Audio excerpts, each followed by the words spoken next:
Okay, so I want to talk today. Here's my bird and my dog. Anyways, I want to talk today about memories and how we hold pain and memories in our body, in actual tissues and organs, and how the brain remembers things, and just like that, things can come flooding back. And I want to give you an example. I want to tell you a story that happened today. Okay? So I take my dog to the vet. I haven't been to the vet at all, right? I don't take my dog to the vet. I just cure it naturally and whatever. I'm not really worried about the vet. But she has had this ear infection for maybe 4 months, and I haven't been able to get rid of it. So I took her to the vet because I wanted to have them test it to see what it was, what exactly is going on in her ear. Okay, so I've taken her to the vet.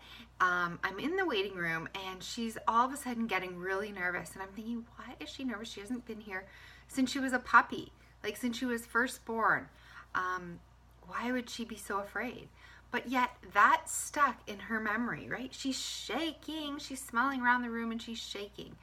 And I'm thinking, this dog has not been to the vet in 4 years. Why is she shaking?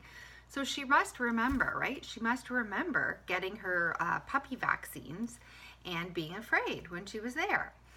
So anyways, I'm looking at her and I'm thinking, wow, fear really sticks. Like, how would she remember this place, and how would she be so fearful? Then I started thinking, well, it can't be that. It absolutely can't be that. Maybe she just is smelling all the other animals and the fear smell from the animals in the room.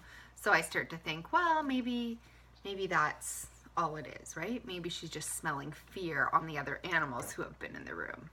Mango, I know you want to try this, right?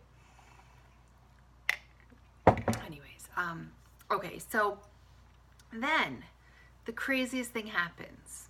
I go in, the lady says, oh, all the exam rooms are full. We have a really busy morning, whatever. I'm going to just bring you out of the waiting room and put you somewhere else, right? So I'm thinking, all right. So I go in and I sit in this room. It's kind of like an extra waiting room, and the doors, there's a couch in there. There's no exam table. There's a couch, a couple pictures, 2 seats, whatever.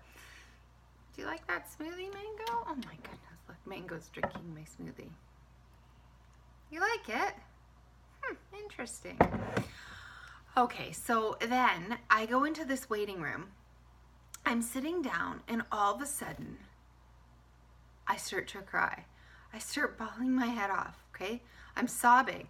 And it's just hit me, right? That this is the same room, or a room similar, that I put my dog to sleep in 6 years ago, okay? So I didn't even cry when we put our dog to sleep because I was pregnant. I was almost having a baby. I had just lost my mom. There was a million things going on. I loved my dog, but it was my husband who was crying at the appointment when we were there putting the dog to sleep, and I didn't cry until later. So anyways, I'm in this room and I start sobbing, literally crying. Both my animals now are over there.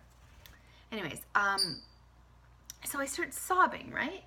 And I just want to make sure the dog is being good with the bird. Okay, so I start sobbing my eyes out, and the nurse comes in. I'm crying, and she comes in just to tell me that it'll be a little while.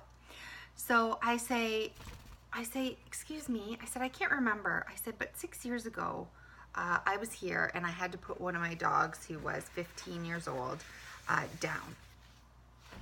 I said, and I think this was the room, because I'm having a major reaction. Do you do that in this room? And she said, yes, we do. And I'm like, I gotta leave this room. And so she brings me out into another room. She just brings me out into another room. Okay? But I was so filled with emotion. I was so overcome with emotion. It was like welling up inside me. I was sobbing. And at first, I didn't even remember what was going on, but my body was reacting. So my body had a stored memory, and it linked the room. So it was a neuro association that was linked in the room. And I was just completely a mess, right? This was 6 years ago. And I didn't even cry at the time when I was in the room. So this is how strong our neuroassociations are to traumatic events, to fear, to something like a really, really strong emotion. They can become trapped in our body. Now, this hasn't been bothering me, right? This is not a thing that's been bothering me. So it's not like it being trapped in my body is hurting me, but it was there. It was there. And if it was hurting me, if that was something that was really bothering me, then it would be hurting away inside at me, right? As it is, I have another dog. It's been 6 years. I have children. I have, bigger problems to worry about with this illness. So it's not like every day I'm, missing that dog, even though I do miss it from time to time. And I did love that dog, but I do, not obsess over it. It's not something that seems like it would have been something that I had stored up in my body. Yet I went into that room and I immediately started sobbing, and it didn't dawn on me until a few minutes later that I had put my dog down in that room, and I asked to confirm, and it was. So I guess the whole point of this is things can be so strong without even realizing it. And we can have major problems like inside, stored emotions, stored toxic, stored things that need to come out. They need to come to the surface, or they're linked to something. So if you are traumatized and scared and fearful and sad and angry and hopeless and helpless and on and on and on about being sick, about having a chronic illness, about waking up to the symptoms, to the pain, to the suffering, to not being well, right? This is storing in your body, and this is playing itself out every day. So I just mean to tell you that even once of me doing that in that room, I was linked to it and started sobbing 6 years later. So if something is happening to you day in, day out, day in, day out, and you're building up this strong, super strong neuroassociation, and your body has linked all this. So there's emotion at the root of your physical problem as well. So don't think that you can just, eat your superfoods, fill your body with nutrition and, nutrient dense foods, and you can exercise and all these things. Don't think that you can just do the physical to get rid of the physical, because there's mental work that needs to go along with it.